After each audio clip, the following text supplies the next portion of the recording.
আজ 21শে ফেব্রুয়ারি আন্তর্জাতিক মাতৃভাষা দিবস।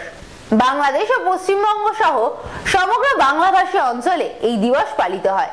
সেরকমই কলকাতার বাংলাদেশ এম্বাসিতে উদযাপিত হলো আন্তর্জাতিক মাতৃভাষা দিবস। উপস্থিত ছিলেন কলকাতা বাংলাদেশ এম্বাসির উপ হাই কমিশনার ইন্দালি ইলিয়াস।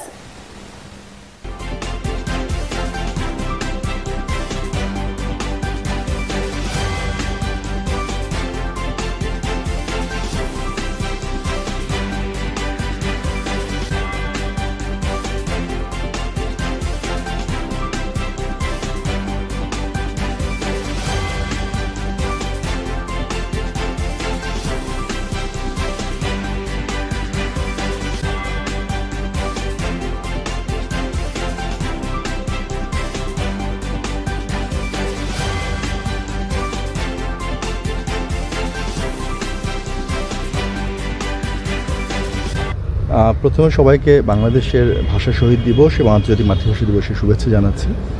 আপনি যে প্রশ্নটি এখন রাখলেন, আমি সেটির কনটেক্সটে যদি বলি, 1999 সালে যখন ইউনেস্কো কর্তৃক এটি স্বীকৃত হয়, বাংলা স্বীকৃত, আজকের দিনটি স্বীকৃত হয় আন্তর্জাতিক মাতৃভাষা দিবস হিসেবে। আপনারা নিশ্চয়ই জানেন যে সেই দিনটি স্বীকৃতিটা আদায়ের জন্য বাংলাদেশ কতটা কাজ করেছে।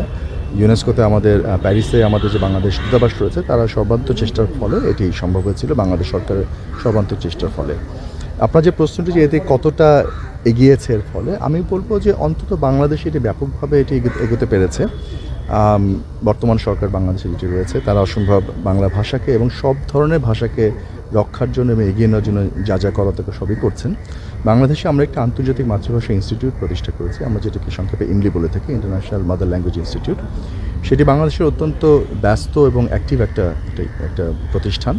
এর মাধ্যমে আমরা ভাষা চর্চা করছি এবং শুধু বাংলা ভাষা নিয়ে না, সব ধরনের মাতৃভাষা যেগুলো আছে সেগুলোকে যাতে রক্ষা করা যায় সেজন্য আমরা যা যা করা দরকার বাংলাদেশ সরকার সব কিছুই করছে। এবং শুধু সরকার বলে না, জনগণের মধ্যে আমরা এটা ব্যাপারে বিপুল উৎসাহ লক্ষ্য করি। বাংলাদেশে যেমন সরকারি পরিভাষা হিসেবে কিন্তু বাংলা পুরোপুরি এখন দাপ্তরিক ভাষা আমাদের পুরোপুরি।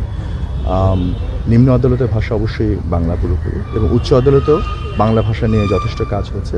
উচ্চ আদালতে মহামান্য মান্যবর বিচারপতি যারা রয়েছেন, তারা এর মধ্যে বেশ কিছু যুগান্তকারী রায় দিয়েছেন যেগুলো পুরোপুরি বাংলায়। আমরা বাংলায় রায় দেওয়া বলে আমরা অন্য কোনো ভাষাকে এখানে ছোটো করছি না, একেবারেই আমরা ইংরেজিকে পুরোপুরি স্বীকৃতি দিই আন্তর্জাতিক একটি ভাষা হিসেবে। যেখানে আমরা যে বাংলায় রায়গুলো দিই সেগুলো যাতে ইংরেজিতে ট্রান্সলেশন হয় সেটাও আমরা নিশ্চিত করি, কিন্তু একই সঙ্গে আমরা নিশ্চিত করতে চাই যে বাংলা যাতে তার যে মর্যাদাটা প্রাপ্য সেটি যাতে পায়। যে কারণে আপনার প্রশ্ন উত্তরে বলবো যে বাংলা ভাষাকে এবং মাতৃভাষাকে বাঁচিয়ে রাখার জন্য যা যা করা দরকার, আমি মনে করি বাংলাদেশে আমরা তার সব কিছু করছি।